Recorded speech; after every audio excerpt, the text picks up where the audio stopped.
This is a special episode. Most of the time here on What Was That Like, I talk to a regular person who's been through some type of extremely unusual situation.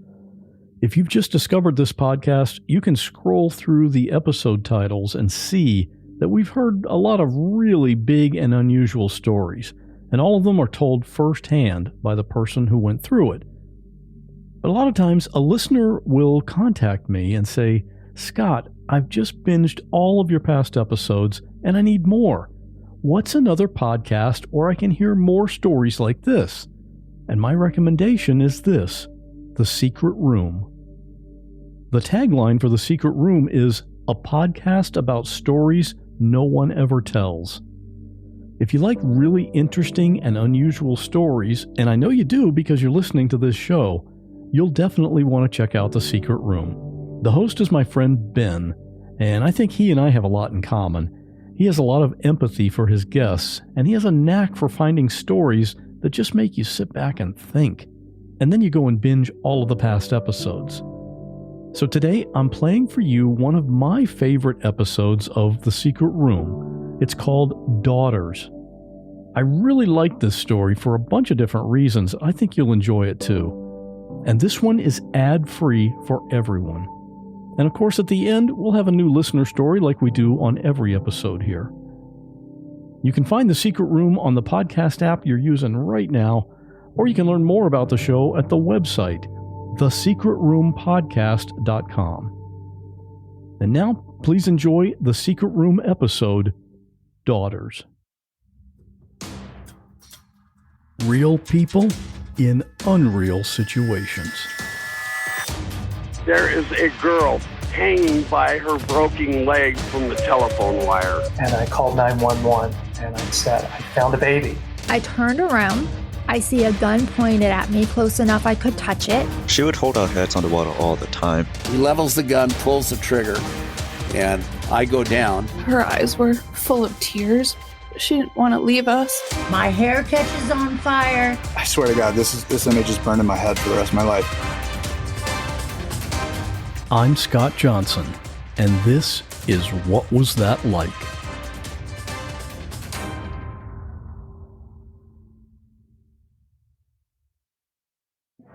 Can you tell me a secret? Yeah, I'll tell you about the time that I exploded toner cartridge in the work printer. Uh-oh. I was trying to clear a jam, and I was way ahead of myself. I was like, I can fix this, no problem. And I'm ripping the parts out, grab the toner cartridge, and I yank it, and all this black toner just spilled everywhere. Oh, man. Luckily, there are no cameras in this building at the time, so I just, slowly shoved it back. Oh. And luckily, I had to, be careful getting up because I magically somehow did not get any toner on me. Oh my but God. The toner was all over the fucking place. Who found it? I don't know, because I fucking bolted. It was 4 a.m. in the morning when I used to work really early. Man. I just walked away and I was like, I'm not coming back. Nope, avoiding this printer. I will print on a different floor and go way out of my way and not avoid this. When it came back later, they're like, yeah, don't use the printer on this floor. Somebody tried to fix it and they broke it. And I was like, I had to keep a straight face. I was like, oh, really? I was like, damn. I'm like, they should have called me to help them fix it.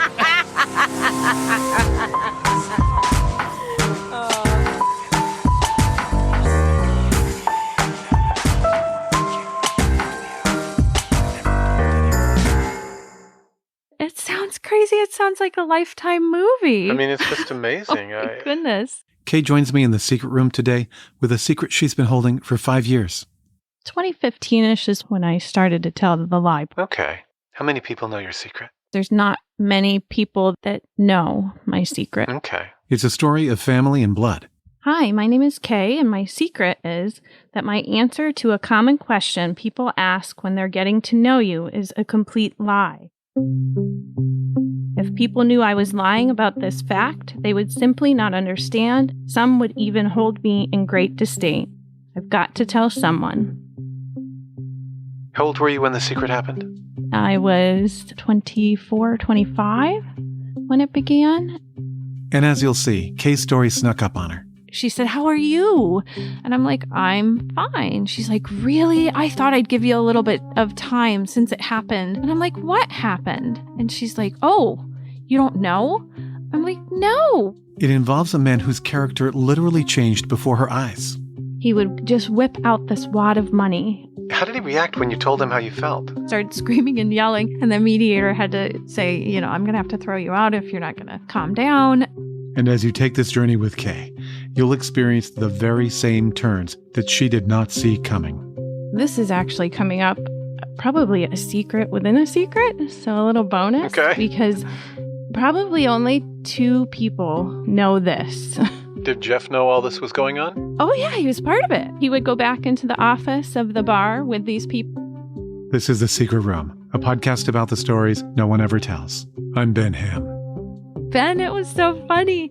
It's not funny, but it is looking back. I was hysterically laughing and hysterically crying at the same time. Yeah.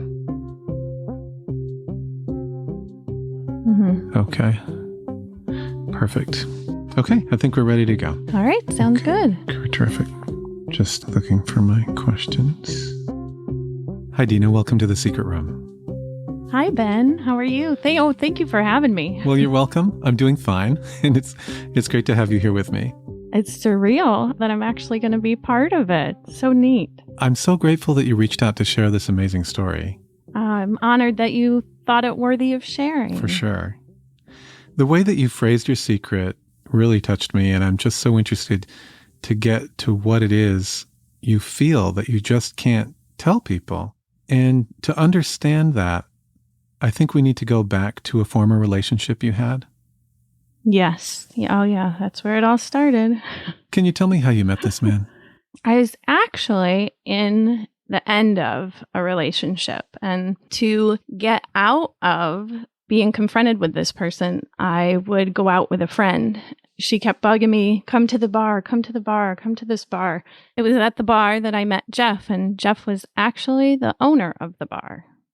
I went several times and met Jeff, the owner of the bar, and we hit it off. We hit it off quite famously. And at the time, I was planning on moving to Atlanta, where my parents were. I wasn't leaving for, I think, several weeks to a couple months. So built a relationship with him while I was finishing my time in northeastern Pennsylvania.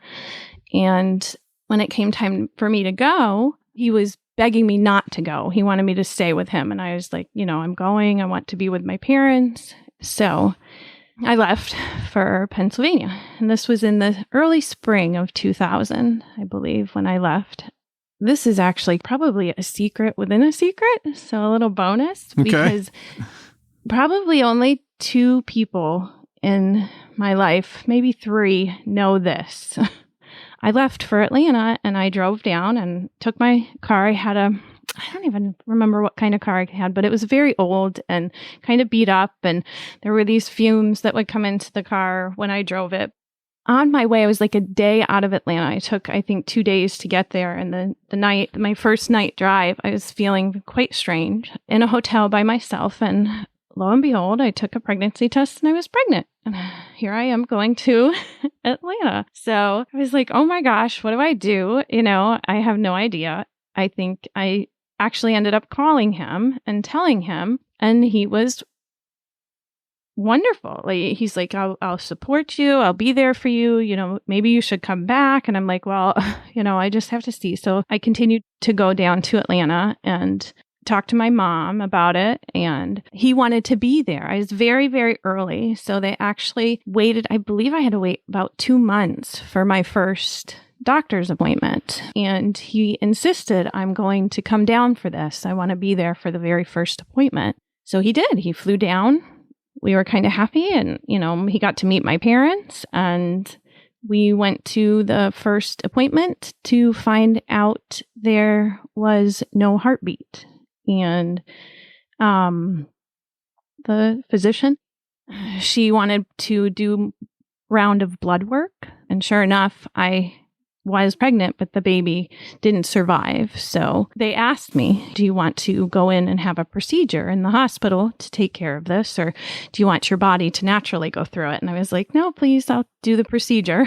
He stayed with me the whole time. He extended his stay for another week so that he could be there when I had the procedure in the hospital and be there for me for the next couple of days. He actually blamed it on my jalopy of a car and breathing in fumes and stuff. So when he flew back, he sent me money so that I could get another car. You must have had a lot of emotions. I mean, certainly you must have felt a terrible sense of loss about the child. Oh, yeah. It was hard. It was very difficult. Can't imagine.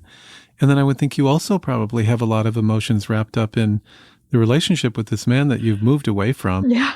Then for a moment, it looked like, wow, you know, maybe you will have a relationship for life one way or another with this man. Right. And then that's dashed. And then again, you're sort of not sure where you stand. Oh my gosh, it was a flood of emotion because too, I didn't know this man, a long time either. So, but he swooped in like a superhero and I was taken off my feet. I told my parents I'm going to go back to Pennsylvania and be with him. I can completely understand that, Kay, because he just came in and was just the man. He just did it for you and was there. And now you're thinking, well, gee, maybe I shouldn't have let him go. Right. This is the one. Yeah. This is the one I need to be with. Look Right. at everything that he did for me in this, rough time. And he wanted you to come back to Pennsylvania. Oh, very much so. Yes, very much so. Wow. So you packed up. I did. And how long had you been in Atlanta before you decided to turn around and head back? I went down in the spring, and by the end of summer, by maybe August, I was back in Pennsylvania. Oh, and what did your parents think about that? Were they on board? They were very supportive. I have my mom and my stepdad are very supportive of me. So you pack up, you head back to Pennsylvania. I did, yep. And thus began the next 10 years of craziness.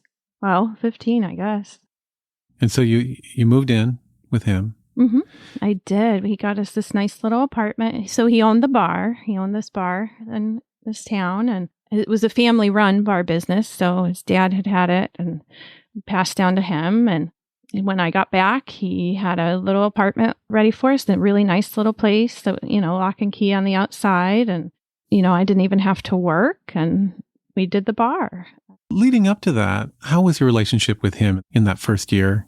It was wonderful. We had a little tiny kitchen when I lived in this apartment with him. And one day he had gone out and came home, and I was just on my hands and knees with a sponge cleaning the kitchen floor because it was not very big. So I was like, I don't need a mop. And he comes rushing over and says, "You stand up. No woman of mine is going to be on her hands and knees cleaning a floor." In that first year, then, one of the first questions in front of you guys must have been, are we going to have another child? It was something we actually never talked about. I went back and we got into the bar life. I didn't know the ins and outs of it. And I'm not a materialistic person at all. And, money's not a huge concern to me. But he would put himself out there like he just had a ton of money. Even when that time he came down to Georgia, just whip out this wad of money. And there were bigger bills, that you could see on the end of it. So come to find out, like in our relationship, majority of that was ones. He'd wrap it with a couple higher bills to make it look like, ooh, I have this great big wad of money. Wow. Always set money on the nightstand when he would, go off to do the things for the bar or whatnot. And, get yourself something, take care of yourself, go buy something, go shopping. And so he wasn't as wealthy as he let on? Not at all. When he found out I was coming back from Georgia, took a $30,000 loan out in his mother's name. I stumbled across it. He used the loan to pay the loan payments. And then eventually that ran out. And I think that's when we had to start paying it. And I was like, you did not tell me that you took a loan to do this. In your mother's name, no less. Yes, in his mother's name. I can't believe she did it for him. But and what did he say? It was for us and to provide for us and to, have everything that we needed right at the touch of our fingertips so that we wouldn't have to want for anything and it would be an easy situation is basically how he portrayed it. And is this the moment when you started to feel that things, weren't as great as he thought? Not particularly. Mm-hmm. Okay. So we lived the bar life. So we'd go to the bar, in the evening and be there till, we'd be there till sometimes 3, 4, 5, 6 o'clock in the morning partying, and we'd always do the after parties and everything. So again, this was from somebody who had no idea about this kind of lifestyle. So it was a party for me, and I thought it was really neat. And lots of times, he'd go into the back office with his friends or people from the bar and, just leave me sit out there. And then they'd reemerge, within 5 or 10 minutes, sometimes less than that. Or 2 of them would go to the restroom at the same time and, come out. And I had to be like 6 to 8 months in. I realized that they are doing cocaine. Again, something I have never been confronted with in my life. Did Jeff know all this was going on? Oh, yeah, he was part of it. He would go back into the office of the bar with these people and they'd disappear. And I just thought, this is the life, the bar life. And he's, having a conversation with these individuals that need to be had or whatever. No, I realized that they are doing drugs in the back room. Gosh. Is Jeff dealing? Not at that time. He wasn't really a dealer. He would get an occasional 8-ball is what they call them and split it up or whatever and sell it for a little extra cash every now and then. But that was much later on and when I was kind of in over my head. I don't remember exactly how or when I realized, oh my gosh, this is what they're doing back there. And it's just this occasional thing. And they're just doing this for partying in the bar or whatever. Of course, eventually I get invited along. Do you want to try one? Do you want to do one? And I held out for a while. Maybe it was about 6 months. So eventually I started to partake and share in that partying and that part of the lifestyle. Wow. Was it easy for you to get into once you made the decision? Very much so. Through the years, we never had to go out and look for anything as far as drugs. They always came to us. Majority of the time, we didn't even pay for a lot of it. It was the exchange of alcohol for the drugs. And the drug of choice was cocaine. Can you tell me what it was like taking the cocaine? Like I said, it took me a while before I would try it because I was scared. I remember asking everybody, what's it going to do to me? How's it going to make me feel? And they're like, just try it. And it makes you feel awake when you first do it. You take that first line and you feel very awake and very alert and colors are a little brighter and your hearing is a little sharper. And so it just kind of heightens your senses. The hard part is coming down from it. You get really shaky and really jonesy for another fix and stuff. So that's the difficult part when you're doing a drug like that. And did you realize that you were having a problem, or did that not dawn on you till later? Initially, you just play it off as this is part of the lifestyle, and he owns a bar, and this is our life now, and I'm part of the bar lifestyle. And really, in the beginning, that's where it just kind of stayed, was the party lifestyle in the bar. Whenever we would open 9 o'clock at night till 2 o'clock in the morning, and occasionally we'd have stay later and stuff, and it wasn't something where like I needed to get through my days. And sit there and do it all day, or not like that. It was just part of the party lifestyle. How was he treating you those days? After you started taking drugs, is that when his behavior toward you changed? No, he was an alcoholic. So, drugs are not great. It's abuse, whatever you do with them, but his problem was alcohol. And obviously we had a continuous stream of it when we had a bar downstairs. Like I said, when I got pregnant with my first child, we moved to the apartment above the bar. So we didn't even have to go anywhere for everything. Everything was right downstairs. Did either of you have any concern that you were bringing a child into this world of drugs and cocaine? No. In the back of my head, it was there. It was just an irresponsible lifestyle in every way, shape, and form. I'm not proud of it, but it happened. It sounds like you weren't married? No, never been married. You never decided to tie the knot. What was behind that? If that was one thing that I did that was smart in all those years, was to never marry him, because I can't even imagine the heap of problems had I married that man beyond what I already had. He wanted to. And why did you tell him no? I told him that I would marry him if he got rid of the bar. If he got rid of the bar and we did something else, that would be the day that I would marry him. So on some level, you did know that this was a problem. I did. And you know what? I kind of forgot that too. In the beginning, I'm coming back from Georgia. He actually promised me. So from the beginning, the promise was always, I will get rid of the bar. I will sell the bar. And several times he even went as far as to put for sale signs on it to get rid of it, and then just never did. So it was never really going to happen. No, it wasn't. It really wasn't. And were you drinking and taking drugs when you were pregnant with your first child? No. When I found out I was pregnant, I went to the OBGYN and immediately stopped. And Kay, you had 3 children, right? I did. With Jeff? Mm-hmm. At any point when you were having children with him, did you ever think or hope that that would help change things and make things better? I did.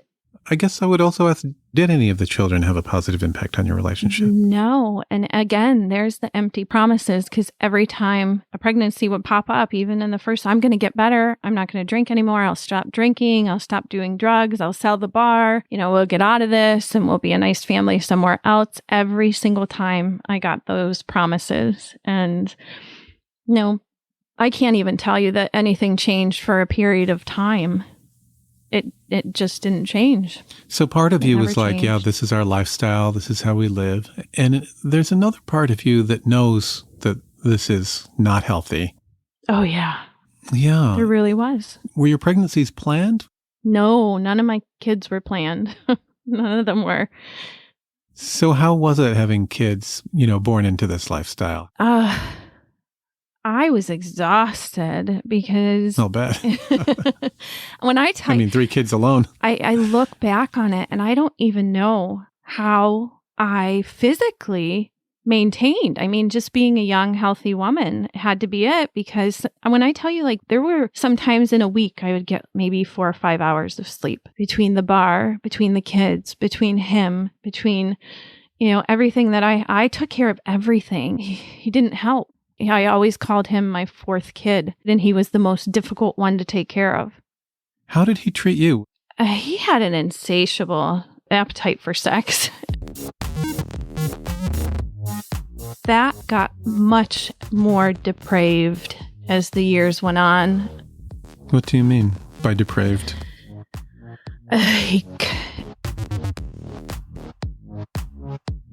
Kay's answer after the break. Stay with me.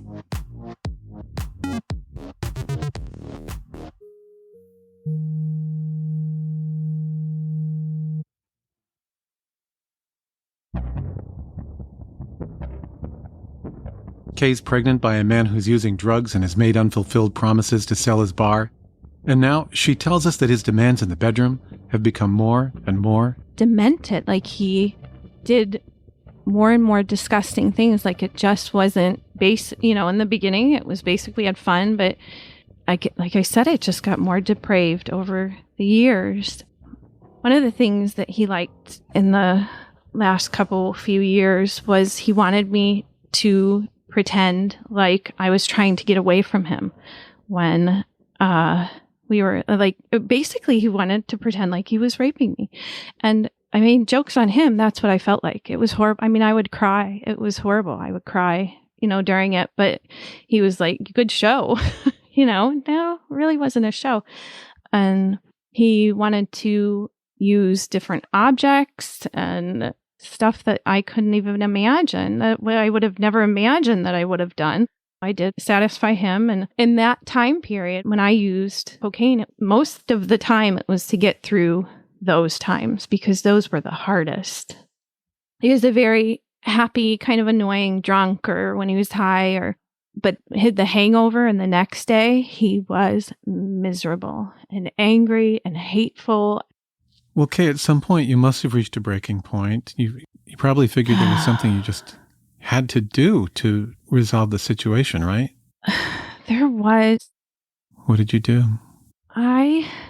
This was a time where he was going on binges for days of drinking. He would be up for 2 or 3 days of drinking and partying and straight drinking. And then he'd pass out for a day and get up and start right in.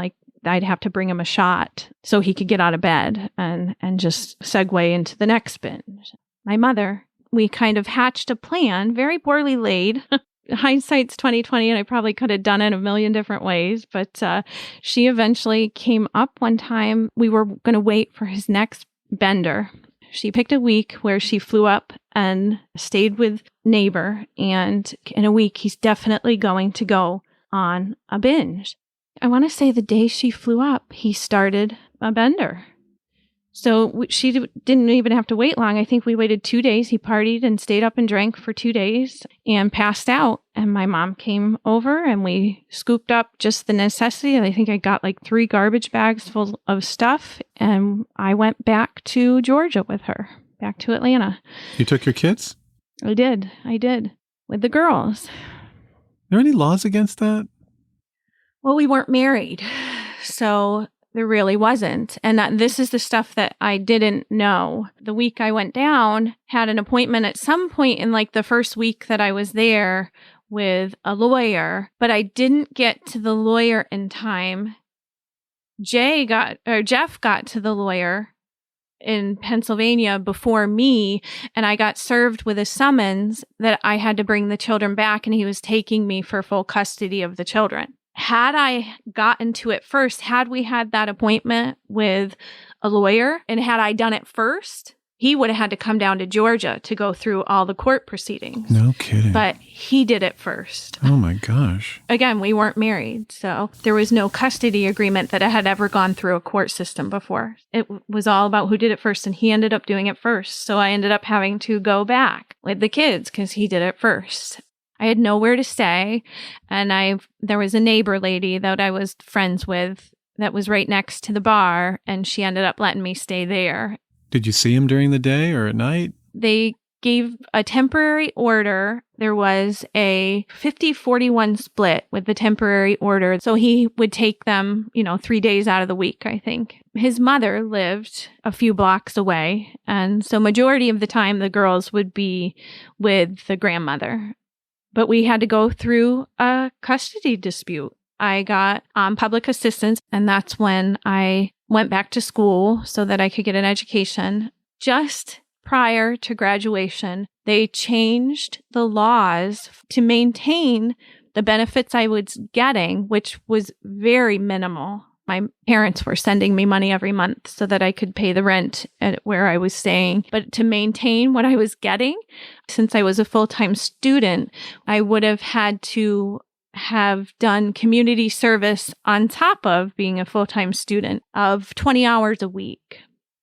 I would have had to come home, find more daycare actually, and go to a community service, each night for a couple hours, 5 days a week, and not been able to be home just in time to put my kids to bed to get up the next day and do it over. And so it was impossible. And so they were cutting my financial assistance. And so I had to go back to their dad because I had nowhere else to go. You mean you went and moved back in with him? I did. And he treated it like it was a party. Had a party at the bar, and with anybody that would come, look who's back. Look who came back to me. Oh, how exciting. Here's a party. Have a free shot. How'd you feel? I was miserable. Yeah. I was miserable. And what did your parents say? My heart breaks for them, and I can never pay my parents back for everything that they went through and did for me, because during that first custody battle, they must have dropped probably $20,000. And all I ended up getting was the 51-49 split, and I had to move back in with him anyway. So I believe it rendered it null and void because we were living together. Gosh. So Jeff was putting on a show that he was happy that you were back. Did you feel that he was in his heart happy? I truly believe he was. I feel like I was more of a property to him. So it was like I got my property back. I won. Even with the custody dispute, it was about winning. Did it just pick up right where you left off with the abuse? Yeah. Ben, when I tell you it got worse, and he had always said to me, I know that you're going back to school so that you can leave me. You're only doing it so that you can better yourself, so that you can leave me and take the kids with you. Yeah, absolutely. That's why I was doing it. So when I was forced to move back in with him, I had graduated. I was working at a hospital. He took all my paychecks. And the pay stub had to be attached to them so that he could make sure that I wasn't stashing money away. My parents had gotten me a cell phone, but I wasn't allowed to keep the cell phone on me. Like, he would sit at night, like going through my phone, like seeing who I talked to. And at one point said, I'll just get us phones. He got us each a cell phone because I think he ruined it to the point I couldn't use it anymore. And how did he ruin it? Because he'd sit at night and go through it and go into the settings and change settings. And I want to even say maybe he broke it one night when he was drunk, in his stupors and stuff like that. So he got both of us cell phones, and that lasted all of but 2 weeks. And he said, I talked to my mom and my sister too much, so he wasn't going to let me have one. And when it got closer to the hearing to finalize the custody papers, he stopped letting the kids stay in the apartment with me above the bar. They stayed at his mother's house several blocks away, and he would bring them to see me maybe one at a time or two at a time, never all three of them, because then he knew I wouldn't leave with just one or two. I'd have to have all three. We did have a van, but he kept the keys for it, so I couldn't go. And then I want to say maybe a month before the hearing, there was a door from the apartment with a stairwell down to the kitchen, the bar. That's how we would get from the apartment to the bar from the inside. And there was a door to our back porch that we had out the kitchen of the apartment to get outside. And it was a huge cinder block building. He took all the keys and I was locked up there every day. Really? So I couldn't leave. Wow. And he would go down and 10 bar, or he would let me down there to 10 bar at nighttime. And then, when we were done, it was back upstairs, and he would, the knobs on the doors were keys on both sides. So he would have the key to the doors and lock, like he'd go down the bar and lock the door, and I couldn't get out. So you're an actual prisoner. Yeah. Sounds crazy. I'm sorry. When you say it out loud, I haven't really told the full story like this in quite a while. And it sounds crazy. It sounds like a Lifetime movie. I mean, it's just amazing. Oh my goodness. Yeah. Yes. But it was. I mean, that's what he did to me. Could you get out a window or anything? It was a cinder block building from top to bottom. Oh my God. No, there was just no other way. The doors. I'm sure if I had tried, but where was I going to go? Just besides being delusional, what was his justification for locking you up? You think you were going to run away, or? I think so. Yeah. With the kids, maybe? Yeah, absolutely. That's again why he wouldn't let me have all three of them in the house, because that was a way of him keeping me there, because he knew I would never leave without all three of my children. Well, you'd done it before. I know. And that's probably why, too, because I had done it before. So he's going to make it impossible for me to leave. So we had a landline phone. Majority of the time he would unplug it, so I couldn't call. But if he was in a stupor and passed out, I could plug it in and call my family. So I know around that time, I called my sister, and she was going to come for the hearing. She's like, I'm not going to let you go to that hearing alone. I'm going to be there for you. And so I knew my sister was coming. When it got to the week before the hearing, he turned the electricity off. To what end? Why? I don't know. I mean, this is how convoluted he got, because that was maybe like 4 or 5 days I went without electricity. And the last 2 days, he turned the water off to the upstairs. Oh my God. I don't know. And he wouldn't even stay there. He would leave the bar, make sure I was up there, and you're just locked up there. Go to his mom's. You sleep at his mom's house. Mm-hmm. Yeah. And thinking back, I think to myself, my God, I'm such a logical person. Why? Why? I don't know. But I'm so defeated at that point. I just said, okay, this is it. This is life. What am I going to do? And it'll get better. And I know he would tell me that, he's doing this for our own good. So, that I don't do anything rash. And as soon as this hearing is over and this decision is made, like, we get to go back to the hearing and tell him that you're living with me. So, it'll be fine. We'll be back to normal. And so he was wanting the hearing to be over and done with, so that he could say, I have a legal custody agreement. And so during this period of what is essentially, incarceration, and all the utilities were turned off, how did you eat? Yeah, he turned the water off there. Was it cold? Was it hot? What time of year was it? I want to say we had a gas for the water heater and boiler. It was springtime, so it wasn't too unbearable. He brought food his mother would make, pasta or whatever. I don't even know that I was eating awful much. Again, this is another instance where like these 2 months, I'm going to say the majority of this was just a blur. I mean, I remember sleeping a lot. I think I just slept on the couch and kind of lived on the couch. I was just so depressed and defeated. Again, he didn't let me starve, and I had food and the necessities or whatnot. He just wanted to get to this hearing, and then it would all go back to normal. The day of the hearing came, so I'm all locked up. My sister was coming the day before the hearing, and she wasn't due to arrive till about 8 o'clock in the evening. And at 7:30, magically, all the doors were open, and the keys were hung back on the nails, and the doors were all open. He kept the bar closed that night, so, nobody was there in the bar. That was like maybe 15 minutes to a half hour before my sister arrived. And he wasn't there, and the children weren't there. He kept them at his mom's, and my sister came. And when I let her in, she just started crying. She said, I looked terrible. She said, I didn't even look like me. It just didn't even look like me. I looked like a shell of a person. Did she know that you had been imprisoned and what your conditions were?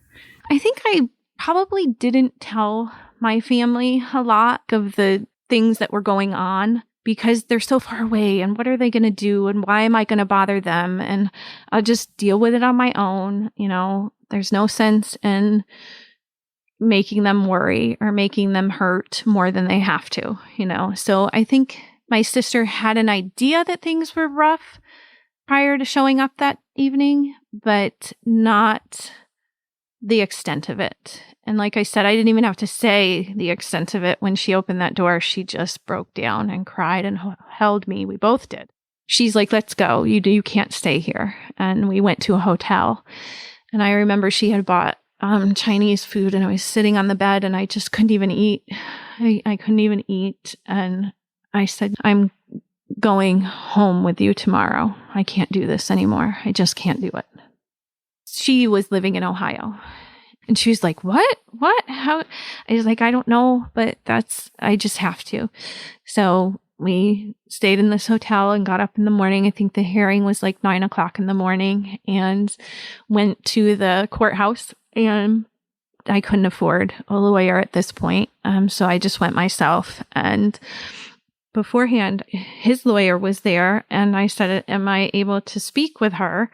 And I went into a room just private with his lawyer. I don't even know why. That was probably not even the right thing to do. And I said, I think I'm going to go back to Ohio with my sister. I'm not abandoning my children, but I can't live like this. And so she's like, okay, well, we'll deal with that. But you just tell the mediator when we go in there, what you are going to do. And we went into the room with the mediator, and he was sitting in a chair on the left, and his lawyer was next to him, and I was next to her. And I said, I'm going to go back to Ohio with my sister. And he stood up and knocked his chair over. He's like, what are you talking about? What are you doing? You're going to leave your children, and started screaming and yelling.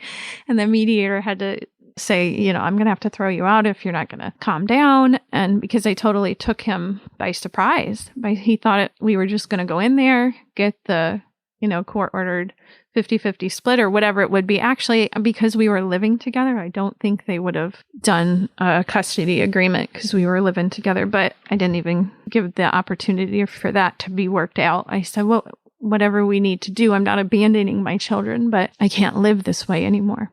And so they gave a custody agreement of like 3 weeks of visitation for the summer coming up. And then it would go beyond that. I can't remember what it was. I think we would have had to come back in the fall or something to get it worked out. That's when I came to Ohio. So how many times did you go back to Pennsylvania to fight for your kids? Oh my gosh. I don't remember. But I was there for everyone. Oh, when I tell you, it was just a heartbreaking process to go through. My experience with there was no help. I had no help. I couldn't afford a lawyer, so I always went on my own. I was treated like a deadbeat parent. And how was it that he was able to keep the kids? He had a lawyer. Again, I think he took out another loan somewhere through the grapevine. He took out another loan in his mother's name. And so it made it much easier. So I feel like because I showed up just by myself without any legal representation, there you're just labeled as a deadbeat parent. You know, you didn't have legal representation. And majority of the time, I wasn't even able to talk. So you're living with your sister, trying to get custody of your kids who you are 450 miles apart from. What is Jeff doing? He ended up dying of a drug and alcohol overdose in October of 2013. Oh my gosh. And what this means for Kay and her kids as the secret room continues.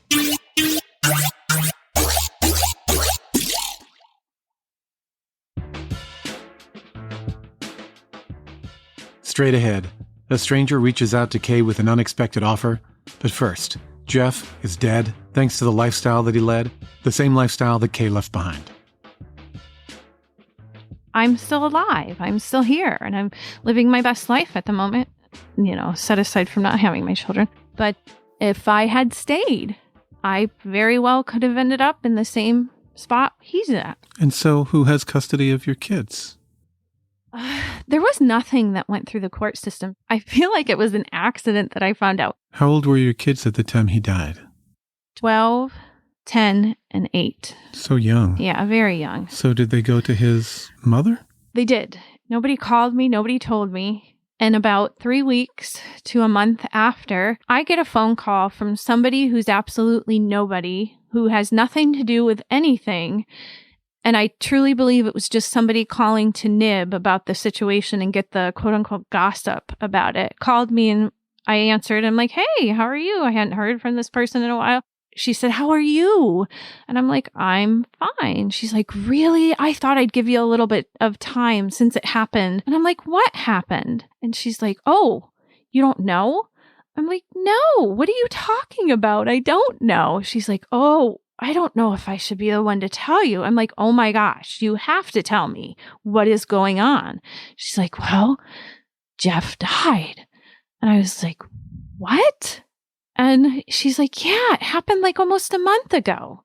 And I was like, what? My God. I had to sit. I was standing. What went through your mind? Ben, it was so funny. It's not funny, but it is looking back. I was hysterically laughing and hysterically crying at the same time. Yeah. I couldn't stop myself. I can't imagine the release. I mean, you must have felt horrible on one hand and at the other hand, just so relieved. That's why I was like, oh my gosh, now what do I do? What do I do? Because now I can have my girls. So like I hung up with this person. I'm like, oh my gosh, now I can have my girls. This is amazing. So that day I left. I was dating a person and then we drove back to Pennsylvania and I'm thinking I'm going to get my kids. I show up and I had to fill out all this paperwork and then they gave me an emergency date and we went in. They said, we think the girls are doing just fine where they are, so we're going to leave them there for now. Who said that? The mediator. I was like, but I'm their mother. You know, why? Well, they're fine. And there was a question of going between state and stuff, so we're just going to leave them right where they are. I had to wait. Like we had to stay around. That was like a Friday, I think Thursday or Friday. And they made an emergency temporary court hearing for Monday. And again, they granted the temporary custody to the grandparent. And that was that. And I was like, are you kidding me? Were you able to see your kids? Then I had to come back for another mediated hearing. They deemed it that I had to do a reunification process. So had I been living there, this would be something where you go like 3 times a week. But I'm like, I live 450 miles away. So we had to do it for 1 day a month. I was working 2 jobs and I worked another job at the town I lived in. And so I was working like 6 days a week. So I would And then over time, like this counselor would do these reunification meetings and submit after so many meetings, submit it to the court to say, yes, I think this parent and child can be reunited and back together, and this parent should have custody of the child. I showed up every month and I would work my 12-hour shifts, Friday, Saturday, and Sunday, and leave Sunday right when I got out of work because we'd make the appointments for Monday at 9 a.m. And so once a month, I'd go to this appointment, leave right after work, drive back. It was about almost a 9-hour drive, sleep in my car for like an hour, get up and go have this 1-hour meeting with the girls in front of this counselor and drive back home so that I could be back for work on Tuesday. Gosh, what a schedule. Oh, it was exhausting. Was it good? I mean, I know it was good to see your girls, but they were happy to see you and spend time with you? No. They were not? The very first meeting that I had with them, all three of them walked into the room, heads down, and like made no eye contact with me. So they were coached. They were told how a horrible person I was. I left them. I didn't want them. When he died, I thought, oh my gosh, this is going to be like the veil will be lifted from his family's eyes and we can move forward finally. They basically picked up where he left off. They didn't try to promote any kind of relationship, actually quite the opposite. So I think I did do it for about a year once a month, but there was nothing. There was like zero sign of progress, of a glimmer in their eye. So it was in 2015 when I just was like, I can't do this anymore. Every time I jump in that car and drive back to Pennsylvania, like I'm living my life to do this with nothing coming out of it. So it came a time where I decided that's it. I have to live the life that's in front of me. And that did not include the children. So, Kay, at this point, you've decided to let your kids go. Yeah, I did. Did it happen in just a moment when you realized that that was what you had to do? I think so. I want to say probably the last time I went to one of these meetings and I just go in and it's the same thing and the same angry jaw clenched faces looking at me and the same dark eyes and just the glares and the daggers. I'm like, nothing has changed. And that's, I think, when I realized after that last meeting where I just can't do this anymore. I can't live for this anymore. If there was some kind of glimmer of hope and some kind of positive in it at all, I wouldn't be able to turn my back on it, but there just wasn't. Did you say goodbye to your kids? No. No. How did it feel for you once you'd made that decision? I did feel a little free, like a freeing type of feeling. Oh, I don't have to live like this anymore. I can't imagine how it feels, of course. But Kay, that leads me to a question. Mm-hmm. And that is one of the things that people ask often when you are getting to know somebody is, do you have any kids? Right. No. What do you say? It's just easier. I'm. And that is your secret. That is my secret. Mm-hmm. And so how does it feel every time that you say you don't have kids? And of course you do. There's a twang there on the inside, but just like, I don't want to go into it because if you say yes, people are going to start asking about them. Well, I have to say, I don't have a relationship with them. They don't live with me. They're in northeastern Pennsylvania, and here I am in Ohio.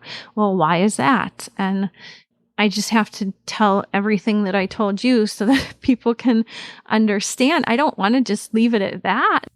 Do you feel that people would judge you if they knew that you had kids, but had to essentially abandon them? I don't think so. Like, if people hear the story behind it, how can somebody be negative and judge me harshly? I do go to bed at night.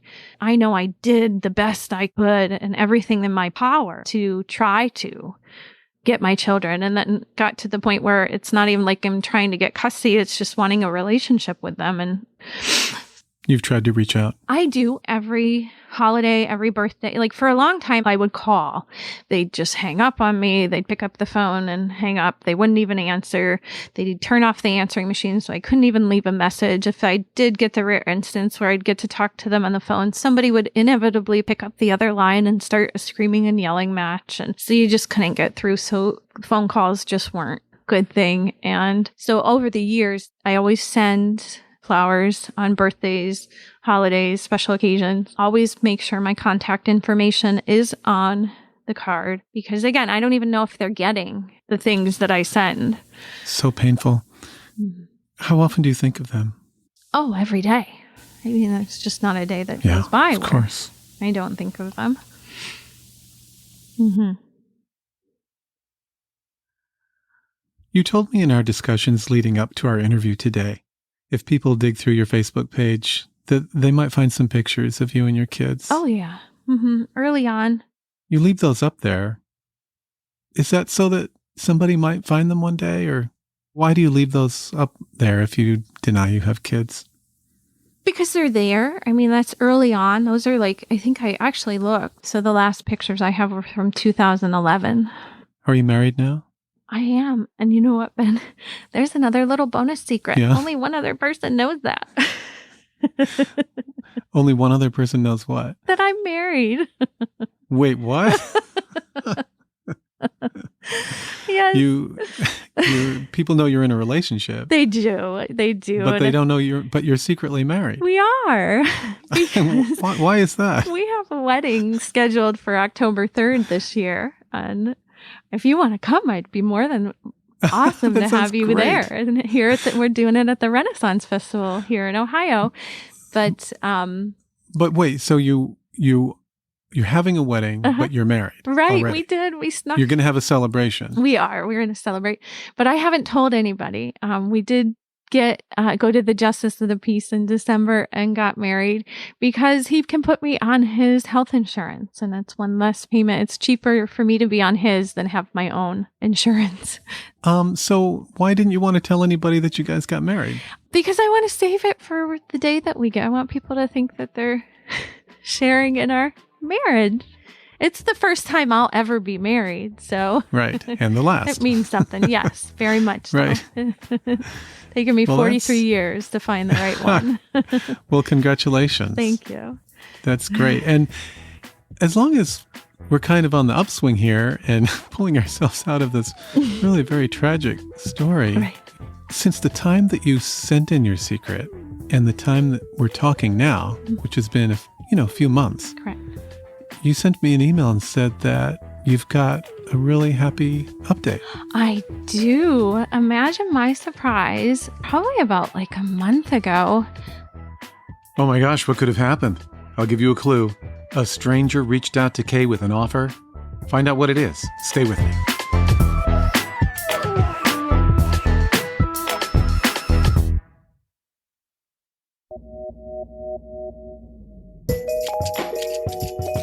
Kay's secretly married to the man of her dreams, and she's going to make it public soon. But something most unexpected happens first.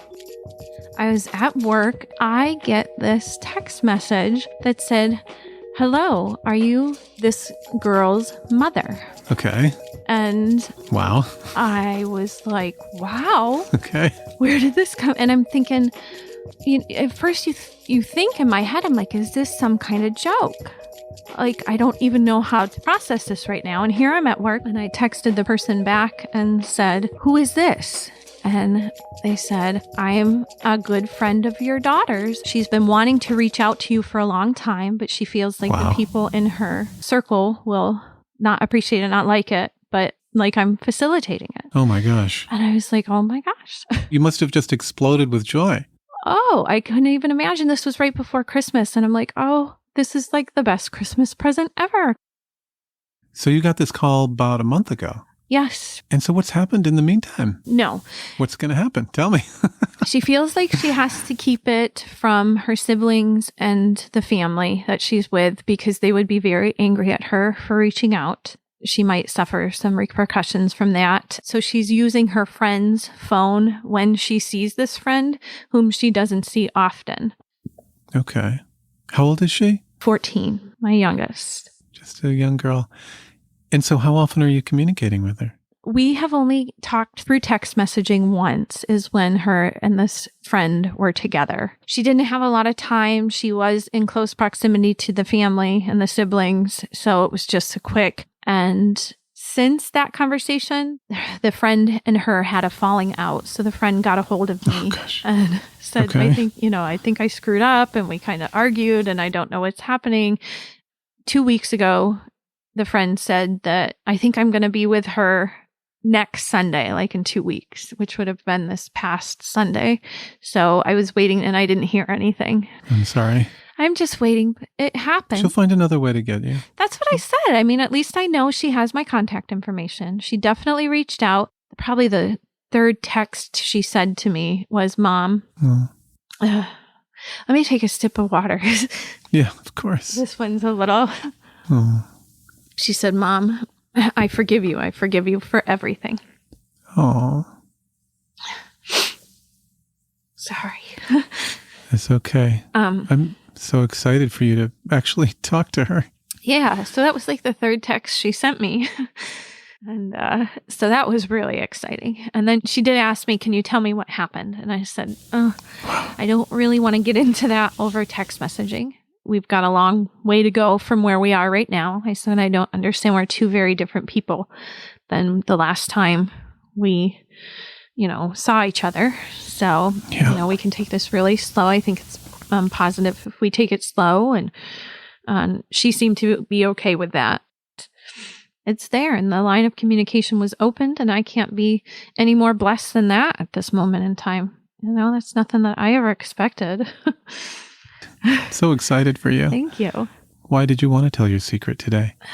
Again, this might be silly because I know you always ask that, and I'm like, I have to think of, why? Not just that I want to be on the Secret Room podcast.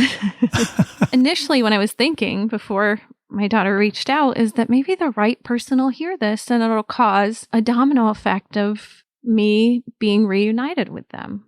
That was actually my initial thinking. Put it out there in the world. I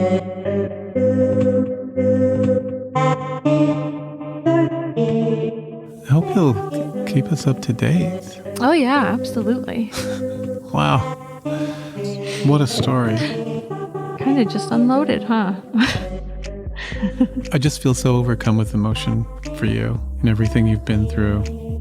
Thank you. Kay, thank you so much for sharing your story. I appreciate it. I appreciate it for allowing it to be on your program. Of course.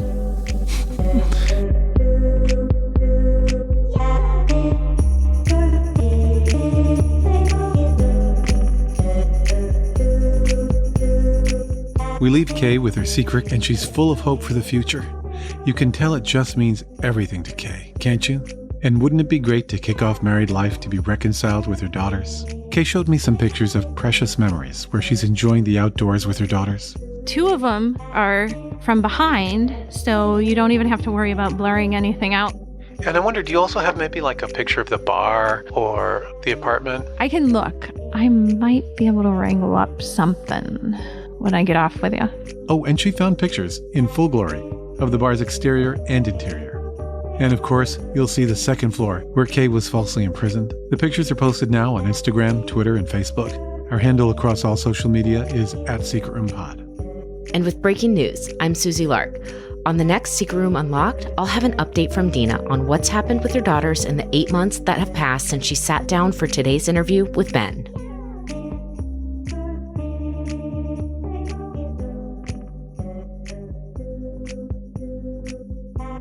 Dina recorded her update just 3 days ago. Hear it on the bonus edition of the podcast, which we call The Secret Room Unlocked. In it, we look deeper into each interview, revealing story details and production notes you're not going to hear anywhere else. It's available when you support at patreon.com/secretroom. I got to get the behind the scenes. Oh, yeah, Unlocked. Yes. patreon.com/secretroom. Do you have an uxorial secret to share? Send it to me at our website, secretroompod.com. Click the Share a Secret button when you get there. Thanks to Susie Lark, Lefty Marcucci, Alessandra Nigro, the Street Secret team, Chet the sound engineer, and Breakmaster Cylinder for our theme and music.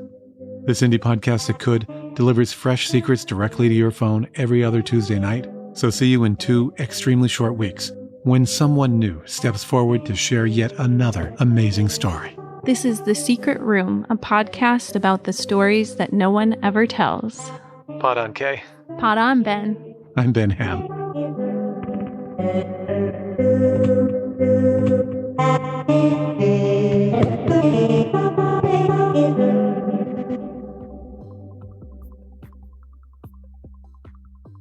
You can see pictures related to this story, including the interior and exterior of the bar, and Kay and her daughters when they were younger, in the episode notes at whatwasthatlike.com/154. And go check out The Secret Room. See if you enjoy it as much as I do. Hey, Scott. I was just listening to the Dad Suddenly Stopped Skiing episode. She was talking about being airlifted out of Vail Valley Medical Center to St. Anthony's Hospital. I was just happened to be listening while working in St. Anthony's Hospital today. I actually helped renovate almost all of the operating rooms on that campus. So I just wanted to let you know that, kind of a cool thing. Thank you. And I wanted to let you know, if you have any comments about any episode or anything else really, you can call the podcast voicemail line anytime, 24/7. That line is never answered by a human being. It's always voicemail, and you can leave a message up to 3 minutes long.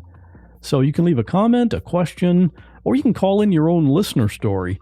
The number is 727-386-9468. And I wanted to let you know about a review that someone left recently, but I'm doing it in a different way. Rather than me reading the review, it's going to be an AI voice. I might keep doing it this way, depending on what you think. Anyway, here's the review from Aaron. This is a 5-star review from Aaron Murdoch. Even though true crime is usually my favorite genre, if I were told I can only listen to one podcast for the rest of my life, I would choose this one. It's diverse with people, jobs, experiences, life stories, etc. You know, the kind words are nice, but I don't know. I think that voice sounds just a little bit over dramatic. I mean, almost to the point of being funny. It's like I want to say, come on, man. You're not doing a voiceover for a World War II documentary. It's just a podcast review. Maybe that's just me. What do you think? Might be a fun little segment we can do sometimes. Graphics for this episode were created by Bob Bretz. Full episode transcription was created by James Lai. And now, this week's listener story. I can tell you that the listener stories are never AI voices. They are always read by the listener. And that could be you. If you have a good story, like 5 to 10 minutes long, record it on your phone and email it to me, scott@whatwasthatlike.com. This week's story is from Jen, the host of the Multispective podcast, about a time when music unexpectedly changed things. Stay safe, and I'll see you soon. I thought I'd share a simple yet heartfelt moment that happened to me about a year ago that stuck with me till today. It's a story where the universe and nature came together to create this perfect picture that changed what should have been a regular moment to such a beautiful one. I was traveling in Yunnan, China, on a tour group with a good friend and travel buddy. It was a hot summer's day, and we were walking up a hill, sweating and really quite uncomfortable. It had been a long, long day, and I tuned out to spend that walk in silence. I had my music plugged in, trying hard to ignore the discomfort I was feeling in that moment. I remember thinking on repeat, "You're supposed to enjoy this, Jen. Why is it so difficult? Get out of your head and feel the moment." My friend was right next to me, shuffling around with his heavy backpack. Something must have pressed up against the speakers in his bag because it suddenly turned on and immediately disconnected my earphones and played my music on blast on these speakers. And right there, the whole mood and vibe of this hike changed. Picture this. We're hiking up a cobblestone road, pretty high up, with views of a little colorful town far out, and mountains, and clear blue skies, and a local old man riding up on a horse. Its tail was moving to the beat of this happy tune. The man, aged from poverty, exhaustion, and sheer hard farm work, in his big straw hat, looks at us with his big smile of joy on his face, bobbing and jiggling to the music, and everyone else around just stopped what they were doing to be in sync with the moment. It was like a scene from a movie, and that very moment, a few minutes at most, that changed the trajectory of the entire day and trip. I've tried really hard to recreate moments like this and learned one thing. When you try hard to look and create moments, you skip the ones right in front of you. We get stuck in the race of trying to be richer, smarter, funnier, happier, more successful, more powerful, more popular, that we lose sight of the beauty that is all around us every day in attempts to find the very thing, happiness. Sometimes all it takes is just being in the moment and noticing what you have now, and you will simply see that you already have it all. If you just shift your mindset and attitude to see the beauty in everything around you, you will bring about even more of it. These are some of the messages that are reinforced to me in my podcast, Multispective. There, I interview people from everywhere to share some of the most challenging and darkest moments, how they overcame them, and what they learned from their personal experiences. So many of my guests have shared this message to me. Live in the moment, ignore the other noises, and choose every day to see the wonders. The universe will give it right back to you if you just accept it. And for those of you, if you're interested in listening to my podcast, it's called Multispective, and you can find us on any podcast platform or our website, which is www.multispective.org.